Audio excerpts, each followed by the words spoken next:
Bismillahirrahmanirrahim. Assalamualaikum warahmatullahi wabarakatuh.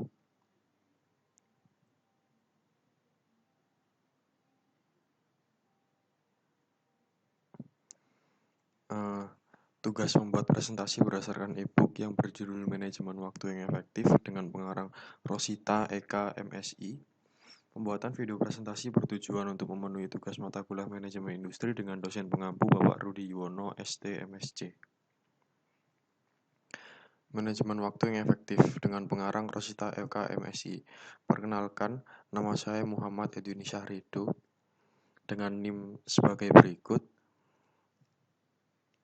Langsung masuk ke pembahasan manajemen waktu. Sekilas tentang manajemen waktu, kebiasaan-kebiasaan yang seringkali dilakukan bahkan menjadi sumber masalah dalam pemborosan waktu. Kebiasaan-kebiasaan seperti melakukan hal-hal yang sebetulnya tidak perlu dikerjakan sama sekali tanpa disadari adalah sesuatu yang sering dilakukan. Dalam kehidupan modern seperti sekarang ini, semua orang dituntut untuk dapat lebih profesional dalam bekerja maupun menjalani kehidupan pribadi. Tuntutan tersebut sangat dirasakan ketika upaya pelayanan dalam berbagai bidang menjadi hal yang sangat vital. Untuk itu, dalam menjalani kehidupan, terutama dalam menyelesaikan pekerjaannya, seseorang perlu melakukan manajemen diri. Manajemen waktu merupakan salah satu manajemen diri dalam upaya agar seseorang dapat lebih profesional dalam bekerja. Manajemen waktu adalah suatu kemampuan untuk mengalokasikan waktu dan sumber-sumber untuk mencapai tujuan. Dejanas 2002 nomor 66. Kemudian keterampilan dalam mengelola waktu adalah bagaimana kita meluangkan waktu untuk memprioritaskan dan mencapai beberapa tujuan kehidupan serta menghasilkan kesejahteraan. Selanjutnya, manajemen waktu merupakan keterampilan personal dan manajerial. Dan yang terakhir, hal ini merupakan proses untuk menyusun dan mencapai tujuan, memperkirakan waktu dan sumber waktu yang dibutuhkan untuk mencapai masing-masing tujuan dan mendisiplinkan diri sendiri memfokuskan pada tujuan. Seorang manajer yang efektif dapat mengelola waktu sehingga dapat meningkatkan produktivitas. Selain itu, manajemen waktu dapat mengurangi tingkat stres. Dejanas 2002 nomor 66. Pokok pembahasan yang pertama adalah pemborosan waktu. Membuang waktu merupakan hal yang sangat mudah dilakukan, bahkan seringkali tanpa disadari telah melakukan berkali-kali. Kegiatan yang membuang waktu merupakan kegiatan memboroskan waktu yang hendaknya tidak banyak dilakukan. Kegiatan seperti itu bahkan harus dihindari. Beberapa contoh membuang waktu antara lain, pergi ke tempat yang sama 2 kali gara-gara lupa sesuatu, yang kedua melamunkan kejadian yang telah atau akan terjadi, yang ketiga, hanya memandangi tumpukan pekerjaan yang tertunda semakin tinggi. Yang keempat, tidak menemukan selembar kertas penting pada saat diperlukan. Dan yang terakhir, menghabiskan waktu mencari sesuatu di tempat yang bukan tempatnya karena lupa meletakkan. Pokok pembahasan yang kedua adalah beberapa penyebab pemborosan waktu. Yang pertama, tidak menemukan apa yang dicari. Beberapa orang mungkin jengkel ketika harus menghabiskan waktu untuk mencari kertas, catatan, atau dokumen yang salah taruh. Apalagi kalau sedang dikejar-kejar waktu. Apabila setiap kali hal ini terjadi dan menghabiskan waktu 1 menit atau bahkan lebih, maka bisa dibayangkan berapa lama waktu yang terbuang untuk melakukan sesuatu yang tidak produktif seperti ini. Kemudian pertemuan. Dalam pekerjaan seringkali diminta untuk menghadiri rapat. Namun, seringkali rapat yang diadakan tersebut tidak relevan dengan pekerjaan kita, memakan waktu yang lama, bahkan rapat dimulai terlambat. Selanjutnya, telepon. Berkaitan dengan penanganan telepon, seringkali kebanyakan orang melakukan sesuatu pemborosan waktu tanpa disadari. Beberapa hal yang misalnya banyak telepon berdering setiap hari, pembicaraan telepon yang bertele-tele, mengulang telepon karena ada sesuatu yang terlupakan, dan sebagainya. Kemudian interupsi. Interupsi oleh orang lain ke meja kerja seringkali tidak dapat dihindari. Interupsi ini kadang tanpa disadari memang didukung oleh perilaku kita yang menghentikan apa yang kerjakan ketika ada interupsi. Hal ini dilakukan salah satunya karena ada perasaan tidak enak terhadap orang lain.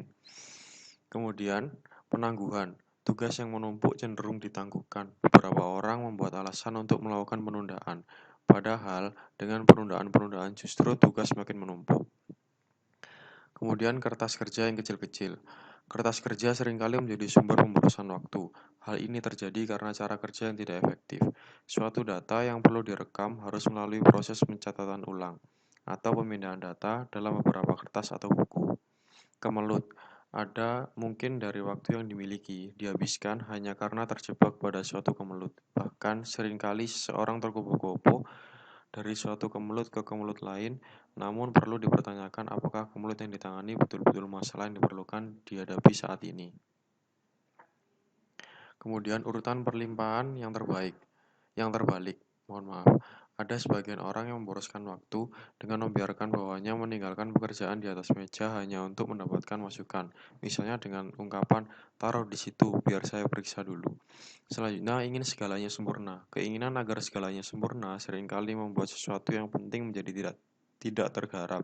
Hal ini karena sebenarnya sesuatu yang kita kerjakan cukup hanya dengan 90% keberhasilan, tapi kita mentargetkan harus 100%. Kemudian gangguan. Gangguan yang terjadi ketika mengerjakan suatu tugas seringkali tidak dapat dihindarkan. Pekerjaan yang menumpuk di atas meja bahkan bisa merenggut perhatian, sehingga proses kerja sebelumnya menjadi terganggu. Pokok bahasan yang ketiga adalah penilaian diri. Penilaian diri merupakan salah satu cara untuk mengetahui masalah yang betul-betul terjadi. Langkah pertama dalam meningkatkan keterampilan manajemen waktu adalah melakukan penilaian diri dalam menggunakan waktu. Langkah ini meliputi: pertama, menganalisis penggunaan waktu saat ini; kedua, mengidentifikasi hal-hal yang memboroskan waktu; dan yang ketiga, mengubah kebiasaan. Hal-hal yang memboroskan waktu juga perlu diketahui. Kebanyakan orang baru menyadari ternyata banyak waktu yang telah terbuang dengan percuma. Hal ini bisa diakibatkan oleh kebiasaan-kebiasaan yang sering dilakukan. Oleh karena itu, mengubah kebiasaan menjadi sesuatu yang tidak kalah penting dengan keterampilan manajemen waktu. Mengubah kebiasaan ini bukan satu hal yang mudah dilakukan, apalagi kebiasaan tersebut telah menjadi sesuatu yang melekat dalam diri. Namun, tanpa ada itikad untuk mengubah kebiasaan tersebut, akan selalu terjebak dengan penggunaan waktu yang tidak efektif. Berikutnya, mengubah kebiasaan. Mengenal diri dan mengenal pemboros waktu merupakan modal besar untuk melakukan perubahan diri. Kebiasaan-kebiasaan yang sering tidak disadari memboroskan waktu memerlukan perbaikan. Kebiasaan-kebiasaan yang menurut kita tidak efektif dalam menggunakan waktu hendaknya diubah menjadi kebiasaan menggunakan waktu yang efektif.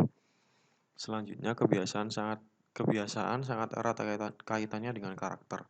Karakter kita pada dasarnya adalah gabungan kebiasaan-kebiasaan kita. Covey 1994. Mengubah kebiasaan berarti mengubah karakter kita. Tentu saja hal ini bukan suatu hal yang mudah dilakukan. Hal ini karena kebiasaan secara konsisten dilakukan terus-menerus, setiap hari dan seringkali tidak disadari. Kebiasaan ini selain akan menghasilkan keefektifan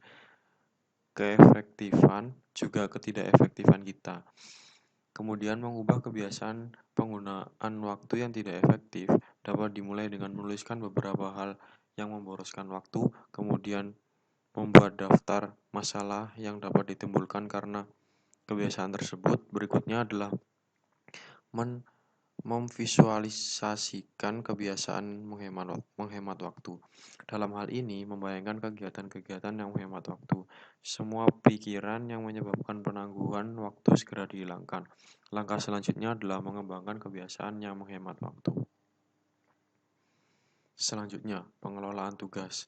Yang pertama adalah mengetahui tanggung jawab. Dalam setiap pekerjaan memiliki deskripsi tugas. Deskripsi tugas ini menggambarkan secara garis besar tugas dan bidang tanggung jawab. Dengan deskripsi, seseorang yang diharapkan dapat menyadari keberadaannya dan mengidentifikasi segala sesuatu yang seharusnya dikerjakan. Yang kedua adalah menetapkan tujuan. Menetapkan tujuan dan mencapai tujuan merupakan bagian yang paling utama dalam pengaturan waktu. Dengan tujuan tersebut, seseorang akan lebih mudah untuk mengetahui dari mana harus memulai pekerjaan. Selain itu, juga memudahkan untuk memutuskan apa yang penting dan perlu dilakukan. Dengan demikian, akan dapat terhindar dari tindakan yang membuang waktu. Selanjutnya, mengidentifikasi prioritas. Tugas-tugas yang harus dilakukan mungkin banyak, apalagi dapat mengidentifikasi prioritas dari tugas-tugas tersebut, maka memudahkan untuk mencapai tujuan. Dalam menentukan prioritas tugas perlu membuat kategori. Kategori A yang pertama, tugas mendesak. Hal-hal yang mendesak sangat memerlukan perhatian. Tetapi mungkin saja sesuatu yang sepele, namun seringkali hal-hal yang mendesak tampak penting karena ada batasan waktu. Tugas tersebut memerlukan reaksi segera tetapi tidak seharusnya menghabiskan waktu terlalu banyak. Untuk itu, mungkin seharusnya menunda sesuatu yang mendesak untuk mengerjakan sesuatu yang penting. Tugas yang termasuk dalam kategori ini antara lain mengangkat telepon, menjawab email, dan sebagainya. Prioritas yang kedua, saya kategori yang kedua, kategori B, tugas penting. Tugas yang penting biasanya sangat terkait dengan tugas utama. Tugas ini memerlukan pertimbangan yang cermat dan seringkali memerlukan waktu ekstra untuk memikirkannya. Tugas penting misalnya membuat program layanan untuk tahun berikutnya. Tentu saja juga tugas yang mendesak dan penting. Apabila terjadi, maka memerlukan perhatian secara penuh. Kemudian, selanjutnya, strategi manajemen waktu. Yang pertama adalah membiasakan diri untuk menyiapkan daftar. Daftar ini berisi segala sesuatu yang butuh dilakukan dan memprioritaskan menurut tingkat kepentingannya. Yang kedua, merencanakan kegiatan tertentu dilakukan pada waktu yang tertentu pula. Hal ini dilakukan disiplin diri. Yang ketiga, menemukan waktu bekerja yang optimal. Masing-masing orang memiliki waktu optimal untuk bekerja. Waktu yang dimiliki tersebut dapat digunakan untuk menyelesaikan tugas-tugas secara maksimal. Yang keempat, memprioritaskan tugas-tugas berdasarkan tingkat kepentingannya seperti vital, penting, harus dilakukan hari ini atau dilakukan besok hari. Yang keempat, pengorganisasian. Seseorang perlu memilih atau mengatur lingkungan dalam menyelesaikan tugas.